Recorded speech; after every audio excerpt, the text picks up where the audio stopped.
हाल ही में एनसीबीएस अर्थात national centre for biological sciences के द्वारा एक स्टडी की गई और इस स्टडी में जो बात सामने निकल कर आई उसके अनुसार पिछले 2 दशकों में भारत में बाघों की संख्या में 30% का इजाफा हुआ है। अब ऐसे में भारत का यह अनुभव न सिर्फ भारत के लिहाज से बल्कि विश्व के लिए एक मॉडल प्रस्तुत करता है। तो आज की इस वीडियो के माध्यम से हम समझेंगे कि वास्तव में भारत में इन 2 दशकों में हुए बाघों की संख्या में जो वृद्धि हुई है उस वृद्धि के लिए भारत में बाघों की संख्या को बढ़ावा देने के लिए कौन सी पहल की गई हैं वो जिम्मेदार है, साथ ही साथ कौन सी भी चुनौतियां हैं और इस पूरी वृद्धि को हम किस तरह से देखते हैं। तो आज की हमारी चर्चा इस पर केंद्रित होगी। चर्चा की शुरुआत करते हैं आज के शीर्षक के अंतर्गत। नमस्कार, मेरा नाम है अमिताभ और आप देख रहे हैं दृष्टि आईएएस की इन डेप्थ श्रृंखला। आज का हमारा बिंदु है भारत में बाघों की संख्या में इजाफा, एनसीबीएस स्टडी पर आज हम बात करने वाले हैं। सबसे पहले बात करेंगे हम चर्चा के बिंदुओं की। खबर यही है कि एनसीबीएस ने अपनी जो रिपोर्ट दी है, अपनी जो स्टडी दी है, उस स्टडी में एनसीबीएस अर्थात national centre for biological sciences ने यह कहा है कि पिछले 2 दशकों में जो भारत में बाघों की संख्या है उसमें वृद्धि हुई है 30%।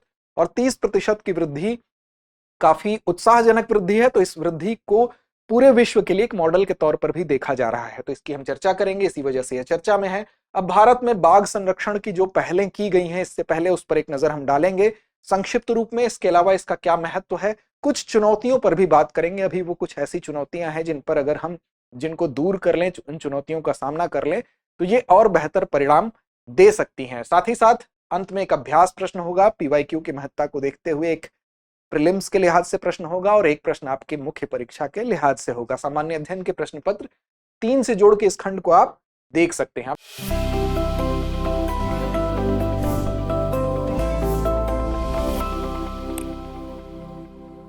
देखिए, चर्चा में इसीलिए है कि स्टडी में यह बात कही गई है कि पिछले 2 दशक में 30% की वृद्धि हुई है। अब चूंकि भारत दुनिया की सबसे बड़ी मानव आबादी में से एक है, अब ऐसी दिशा में यहां पर बाघों की संख्या बढ़ना यह एक महत्वपूर्ण बात है, क्योंकि अमूमन यह माना जाता है कि जहां पर बाघों की संख्या ज्यादा होगी, मानव आबादी ज्यादा होगी, तो ऐसी दिशा में जो मनुष्य और बाघों के बीच जो संघर्ष है वो होने की संभावना ज्यादा होती है। लेकिन विश्व की सबसे बड़ी जनसंख्या अगर चीन और भारत की बात करें तो 2 ऐसे देश हैं।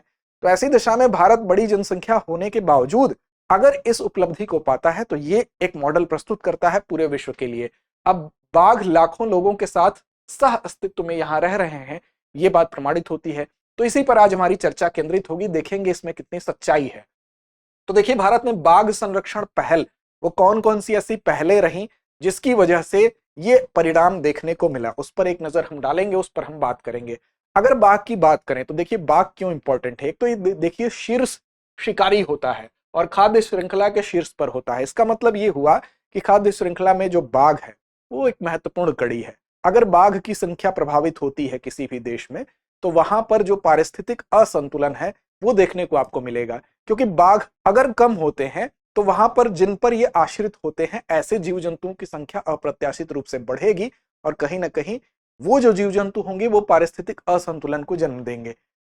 अब देखिए, ये फ्लैगशिप और अम्ब्रेला प्रजाति दोनों के अंतर्गत आता है। फ्लैगशिप प्रजाति क्या होती है? तो फ्लैगशिप प्रजाति एक प्रतीक के रूप में होती है जो किसी भी संरक्षण अभियान को चलाया जाता है, कोई भी पर्यावरणीय जागरूकता होती है, किसी विशेष क्षेत्र के पारिस्थितिक तंत्र को बचाने के लिए एक प्रतीक के रूप में इसको माना जाता है। जैसे बाघ के अलावा आप अगर जलीय पारिस्थितिक तंत्र की बात करें तो गंगा डॉल्फिन को माना जाता है। इसी प्रकार हाथी को भी आप देख सकते हैं, वो भी फ्लैगशिप के अंतर्गत आएगी। तो फ्लैगशिप स्पीसीज में तो ये आता ही है, साथ साथ ये अम्ब्रेला प्रजाति भी है। बाघ इसलिए भी महत्वपूर्ण है। अब अम्ब्रेला प्रजाति, अम्ब्रेला का मतलब छाता जैसे आच्छादित करता है एक बड़े एरिए को।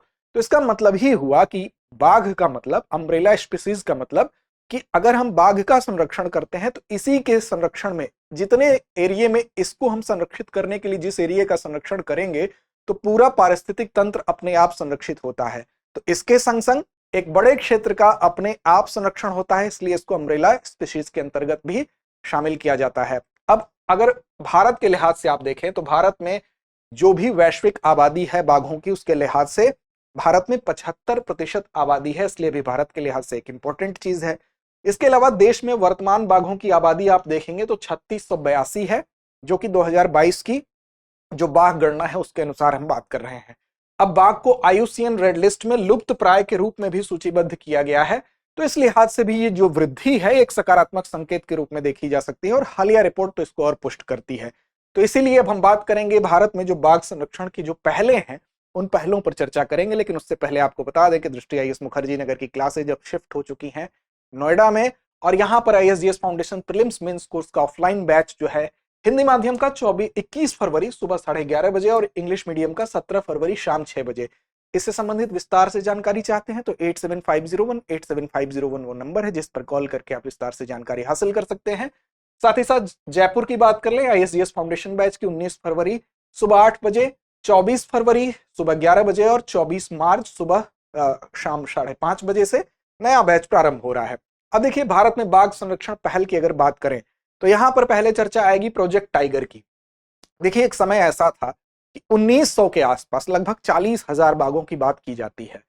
यही 72 वर्षों में इनकी संख्या इतनी ज्यादा कम हो गई, अचानक इनका शिकार इतना ज्यादा होने लगा, इनके इनके हम कह सकते हैं अवैध तस्करी के लिए या अन्य विभिन्न कारणों से उच्च कीमतें मिलती थी इनके खाल को लेकर, साथ ही साथ कुछ संघर्षों की वजह से भी, तमाम ऐसे कारण थे जिसकी वजह से इनकी संख्या बहुत ज्यादा घटी और 1972 का टाइम आते आते आप देखेंगे कि 1827 बाघ मात्र रह गए। तो ऐसी दशा में अब इनके संरक्षण के लिए एक ठोस कदम उठाना जरूरी था और यहीं पर हमको दिखाई देगा वाइल्ड लाइफ प्रोटेक्शन एक्ट। ये लागू जब हुआ तो उसके बाद से फिर धीरे धीरे कदम बढ़ाते गए हम इस दिशा में और अपेक्षित परिणाम आज जो हमारे सामने दिख रहा है, वहां तक का सफर एक लंबा सफर है। इसके बाद आप देखेंगे नेशनल टाइगर कंजर्वेशन अथॉरिटी एनसीटीए, जिसकी स्थापना 2005 में की गई, जब इसको कानूनी अमली जामा पहनाने के लिए एक अथॉरिटी की स्थापना की गई। साथ ही साथ फिर अलग अलग जोन में डिवाइड किया गया, कोर बफर जोन डिवाइड किया गया। इको डेवलपमेंट के लिए जो योजनाएं चलाई गई उसके माध्यम से काफी बल प्रदान किया गया और 2022 में ये जो संख्या 3682 आपको दिखाई दे रही है, ये एक लंबे संघर्ष की गाथा है। तो जब लगातार संख्या कम हो रही थी बाघों की, लगातार उनका शिकार किया जा रहा था, तो प्रोजेक्ट टाइगर शुरू किया गया, जो कि बाघ संरक्षण कार्यक्रम है, जिसे 1973 में भारत सरकार द्वारा केंद्र प्रायोजित योजना के रूप में इसको शुरू किया गया। प्रोजेक्ट टाइगर जो कि इनके बाघों के संरक्षण के लिहाज से ही शुरू किया गया, इनकी कम होती संख्या को देखते हुए। क्यों इंपॉर्टेंट थी, तो शुरू में ही आपको बताया गया कि कीस्टोन प्रजाति होने के साथ साथ ये अम्ब्रेला प्रजाति भी थी, साथ साथ फ्लैगशिप भी थी, तो इसलिए इनका संरक्षण जरूरी था। अब भारत में बाघों की संख्या को कैसे बनाए रखा जाए, इनके अवैध शिकार और अन्य खतरों से कैसे इनकी सुरक्षा की जाए, तो इसलिए अपने तरह की इस प्रकार की ये एक पहली परियोजना थी, इसलिए प्रोजेक्ट टाइगर काफी इंपॉर्टेंट है। अब इसका प्रशासन राष्ट्रीय बाघ संरक्षण प्राधिकरण एनसीटीए द्वारा किया जाता है फिलहाल। अब 1973 में जब इसको शुरू किया गया तो इसका उद्देश्य क्या था, तो साफ तौर पर जाहिर सी बात है कि इसका उद्देश्य था कि बाघों का संरक्षण किया जाना।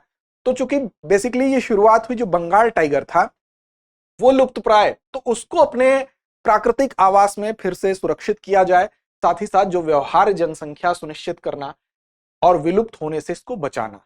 फिर देश में बाघों के क्षेत्र में जो पारिस्थितिक तंत्र की विविधता है, ऐसे स्थान जहां पर पारिस्थितिक तंत्र में विविधता है जो कि इन बाघों के लिए अनुकूल सिचुएशन है, ऐसी जगहों को, जैविक महत्व के क्षेत्रों को प्राकृतिक धरोहर के रूप में संरक्षित करना, ताकि जब ऐसे जैव विविधता के क्षेत्र सुरक्षित रहेंगे तो बाघ अपने आप सुरक्षित रहेंगे। जहां पर भी पानी भी हो, जहां पर पेड़ भी हो, जंगल भी हो, दलदली भूमि भी हो, तो ऐसी जगह क्या होती है, इनके लिए ठीक होती है। तो बाघ संरक्षण के लिए 1973 में टाइगर रिजर्व स्थापित किए गए और इनका संचालन प्रोजेक्ट टाइगर के द्वारा किया गया। तो इसी के अंतर्गत टाइगर रिजर्व की भी स्थापना हुई, प्रोजेक्ट टाइगर के अंतर्गत ही। और प्रारंभ में इस परियोजना में आप देखेंगे 18,278 वर्ग किलोमीटर में फैले 9 बाघ रिजर्व शामिल थे, जिनकी संख्या अब कितनी हो चुकी है कमेंट बॉक्स में आप कमेंट करके बताएं।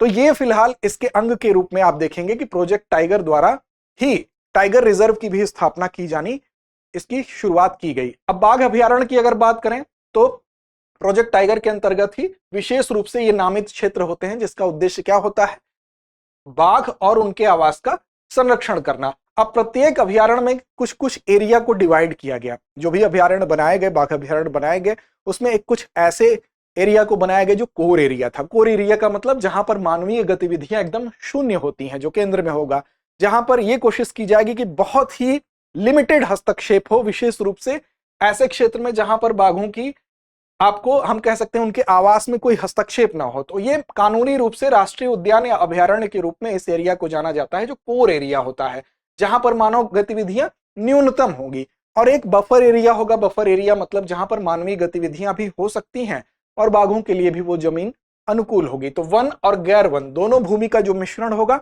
वो जाना जाएगा बफर एरिया के रूप में। जो वन्य जीव और मानवीय गतिविधियों के बीच एक संक्रमण का क्षेत्र होगा।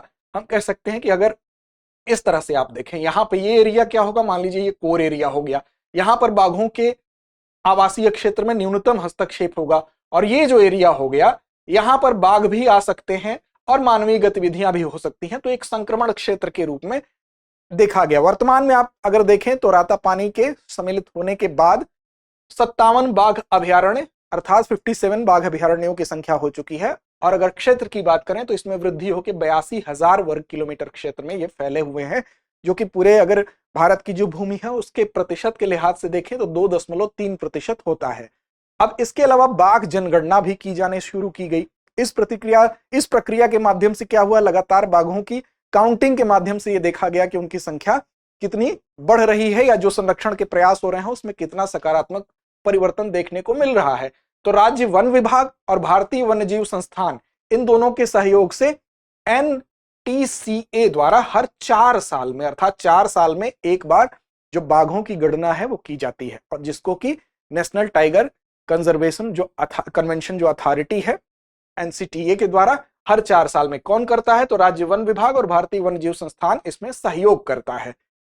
अब देखिए राष्ट्रीय बाघ संरक्षण प्राधिकरण अर्थात NTCA की इसकी भी बात कर लें तो बेसिकली ये क्या है, ये भी बाघ संरक्षण प्रयासों की देखरेख और मार्गदर्शन के लिए हम कह सकते हैं। जब प्रोजेक्ट टाइगर शुरू हुआ तो प्रोजेक्ट टाइगर को एक वैधानिक प्राधिकार देने के लिए, उसको वैधानिक अमली जामा पहनाने के लिए एक प्राधिकरण बनाया गया, जो कि पर्यावरण वन और जलवायु परिवर्तन मंत्रालय के अंतर्गत होगा, और ये एक वैधानिक निकाय होगा जिसको 2005 में स्थापित किया गया। अब देश के जितने भी बाघ अभयारण्य हैं उनका जो प्रबंधन होगा, जो मैनेजमेंट होगा, वो करने का काम किसको दिया गया, NTCA को दिया गया, वो इसके लिए जिम्मेदार होगा। इसका मतलब यह है कि जो प्रोजेक्ट टाइगर शुरू किया गया था उसके अंतर्गत जो भी चीज ऐसी महसूस की जाएगी कि उसको एक कानूनी जामा पहनाया जाए, वो एक वैधानिक रूप से प्रक्रिया निर्धारित हो, तो वो काम कौन करेगा, तो राष्ट्रीय बाघ संरक्षण प्राधिकरण करेगा, और इसको 2005 में स्टैब्लिश कर दिया गया। इसके अलावा अन्य अगर हम बात करें इसकी संरचना क्या होती है, कैसे होती है, तो इसकी संरचना पर एक नजर डाल लें आप। इसमें पर्यावरण वन और जलवायु परिवर्तन मंत्रालय के प्रभारी मंत्री होंगे इसके प्रेसिडेंट के रूप में। इसके वाइस प्रेसिडेंट कौन होंगे, तो पर्यावरण वन और जलवायु परिवर्तन मंत्रालय में जो राज्य मंत्री होंगे इसके उपाध्यक्ष के रूप में काम करेंगे, और साथ ही साथ 3 संसद सदस्य भी होंगे जो कि इसके सचिव होंगे, पर्यावरण वन मंत्रालय और अन्य सदस्य मिला के। तो ये इसकी संरचना होगी। इसके अलावा अगर हम बात करें तो MSTRIPS ये क्या है, तो ये बेसिकली डेटा कलेक्ट करने और उसका विश्लेषण करने के लिए इसको बनाया गया था कि बाघों के संदर्भ में जो भी डेटा है उसको कलेक्ट किया जाए, उसके आधार पर देखा जाए उनकी क्या कंडीशन है, उसका विश्लेषण किया जाए, उसके आधार पर नीतियों को तैयार किया जाए। तो बेसिकली हम कह सकते हैं कि ये एक निगरानी प्रणाली थी जो एक व्यापक डेटाबेस बनाती है, और ये इसी डेटाबेस का मूल्यांकन करके जो बाघ अभयारण्य है ये देखा जाता है उनके बेहतर प्रबंधन के लिए और क्या किया जा सकता है। फिर इंटरनेशनल बिग कैट्स अलायंस की भी महत्वपूर्ण भूमिका रही, जो IBCA है, जो कि अंतरराष्ट्रीय स्तर पर इसमें 7 बड़ी बिल्लियां जो आती हैं, जिसके अंतर्गत बाघ, शेर, तेंदुआ, हिम तेंदुआ, चीता, जगुआर और प्यूमा, इसके अंतर्गत इनके भी लिए एक अंतरराष्ट्रीय पहल की गई ताकि ये सभी संरक्षित हो सके। तो ये भी इसने भी योगदान दिया किसके संरक्षण में, बाघों के, टाइगर के संरक्षण में। इसके अलावा अगर सामाजिक और पर्यावरणीय कारकों पर आप विचार करेंगे तो आप देखेंगे कि कुछ ऐसे क्षेत्र हैं जहां पर वन है लेकिन वो क्षेत्र समृद्ध हैं, आर्थिक रूप से सशक्त हैं, तो वहां पर आप देखेंगे कि बाघों की जो संख्या है वो उसमें वृद्धि देखी गई। लेकिन कुछ ऐसे क्षेत्र हैं जो आर्थिक रूप से संपन्नता जहां कम है, जो जंगल पर ज्यादा आश्रित हैं, जहां की अर्थव्यवस्था, वहां पर बाघों की संख्या में कमी देखी गई। जैसे उदाहरण स्वरूप आप अगर देखें उत्तराखंड और मध्य प्रदेश, यहां पर बाघों की संख्या में वृद्धि दिखाई दी। जंगल दोनों जगहों पर है लेकिन यहाँ की अर्थव्यवस्था जो है वो जंगल पर ज्यादा आश्रित नहीं है, जिससे कि जंगल सुरक्षित रहे। इसीलिए इस कारक के अंतर्गत अगर आप देखेंगे तो जहां भी संसाधनों पर निर्भरता कम है, सामाजिक आर्थिक स्थिति बेहतर है, वहां पर बाघों का पुनः आवासन, उसकी जो दर है वो उच्च है, वो हाई है, अर्थात वहां बाघों में वृद्धि देखी गई। इसके विपरीत अगर जो गरीब जहां की स्थिति है, गरीबी और सशस्त्र संघर्ष वाले जो क्षेत्र हैं, जहां पर आजीविका जाहिर सी बात है अगर जंगल पर आश्रित होगी तो वहां पर संघर्ष भी होगा, कई बार उनका शिकार भी किया जाएगा। जंगल से लकड़ी काटने गए, जानवर से सामना हुआ तो वहां पर दोनों के बीच संघर्ष हो सकता है। तो जंगल पर जहां पर जो गरीब जगह है, जैसे छत्तीसगढ़ और झारखंड की अगर बात कर लें, तो यहां पर बाघों की संख्या में गिरावट देखी गई। तो ऐसे में ये एक बात निकलकर सामने आती है कि सामाजिक और आर्थिक स्थिति अगर हम राज्यों की बेहतर करेंगे तो बाघों की स्थिति भी बेहतर होगी। जब हमारी जंगल पर निर्भरता कम होगी और सस्टेनेबल डेवलपमेंट होगा, अगर सतत विकास होगा, तो इस स्थिति को और बेहतर रूप में हम देख सकते हैं। अब देखिए, चुनौतियां अगर हम देखें तो वो तमाम चुनौतियां, जो सामान्य चुनौतियों की बात हम करते हैं वो तो है ही, उससे आप वाकिफ भी हैं, जैसे जो संघर्ष होता है मानव और पशुओं के बीच में। इसके अलावा अन्य जो चुनौतियां हैं जो सामाजिक आर्थिक विकास को लेके हैं, वो चुनौतियां तो हैं। इसके अलावा एक बड़ी चुनौती के रूप में हम एक पॉइंट देख सकते हैं कि हमारे देश में अभी लगभग 1,57,000 वर्ग किलोमीटर तक ऐसी जमीन है, ऐसा क्षेत्र है जहां पर बाघों के रहने के लिए वो अनुकूल है, लेकिन उसका उपयोग नहीं हो पा रहा है। जैसे तमाम सफलताएं ये जो आप आंकड़े देख रहे हैं, उसके बावजूद आप देखें तो बाघों के लिए संभावित आवास का एक बड़ा क्षेत्र है जो कि 1,57,000 वर्ग किलोमीटर है, लेकिन अभी भी ये बाघों से रहित है, अर्थात यहाँ पर बाघ अभी नहीं रह रहे हैं। तो इसका उपयोग अगर किया जाए तो ये जो परिणाम है ये और बेहतर अपेक्षित परिणाम हो सकता है, जो कि सामाजिक राजनीतिक अस्थिरता इसका कारण है। सामाजिक चाहे वो अनस्टेबिलिटी हो या पॉलिटिकल अनस्टेबिलिटी हो, ये जो आवासीय क्षरण है ये उसकी वजह से इस क्षेत्र का जो 1,57,000 वर्ग किलोमीटर का जो एरिया है उसका उपयोग नहीं हो पा रहा है। तो मानव और वन्य जीवों के बीच संघर्ष और आवासीय क्षरण की जो समस्याएं हैं वो तो बनी हुई हैं ही। इस क्षेत्र को हम अगर ज्यादा बाघों के अनुकूल जो क्षेत्र है इसका उपयोग अगर कर पाते हैं, इस चुनौती से निपट पाते हैं, तो ये परिणाम और बेहतर हो सकता है। इसके अलावा देखें, भविष्य की दिशा की अगर बात कर लें क्या हो सकती है, तो बाघ संरक्षण को मजबूत करने के लिए जो वैज्ञानिकों द्वारा दिए गए जो सुझाव हैं उसका हमको अनुपालन करना होगा। इसके अलावा जो संरक्षित क्षेत्र होते हैं, अर्थात जो बाघों के लिए उपयुक्त क्षेत्र होते हैं, इनके लिए रिजर्व क्षेत्र होते हैं, जो आवासीय गलियारे होते हैं, जो कॉरिडोर्स होते हैं, इनको हम और विस्तार दें। क्योंकि आवासीय गलियारे का मतलब, मान लीजिए एक एरिया जंगल का एरिया यहाँ है, एक एरिया यहाँ है, गलियारे क्या करते हैं, दो एरियो को कनेक्ट कर देते हैं। अगर इन गलियारों का विस्तार किया जाएगा तो हम बाघों को एक बड़ा आवासीय क्षेत्र दे सकते हैं। उनके विचरण के लिए जो फील्ड होगा, जो ग्राउंड होगा, जो जंगल होगा, वो एक बड़ा एरिया होगा। तो इसके विस्तार करने की जरूरत है। साथ ही साथ जो शिकार विरोधी उपाय हैं उसको मजबूत करने की जरूरत है, उसके लिए निगरानी तंत्र को मजबूत करने की जरूरत है। और जब इकोनॉमी डेवलप होगी तो शिकार जो आधारित जो चीजें हैं वो अपने आप कम होने लगती हैं। बाघों के आवासों के पास रहने वाले जो समुदाय हैं उनको हम इस प्रकार से ट्रेंड करें कि वो सतत आजीविका को अपनाएं, सस्टेनेबल जो लाइवलीहुड है उसको अपनाएं, ताकि हम जो बाघों का शिकार होता है विभिन्न कारणों से उसको हम रोक सकें। साथ ही साथ जो मानव वन्यजीव संघर्ष की समस्या है उसके समाधान करने के लिए भी हमको रणनीति बनानी होगी।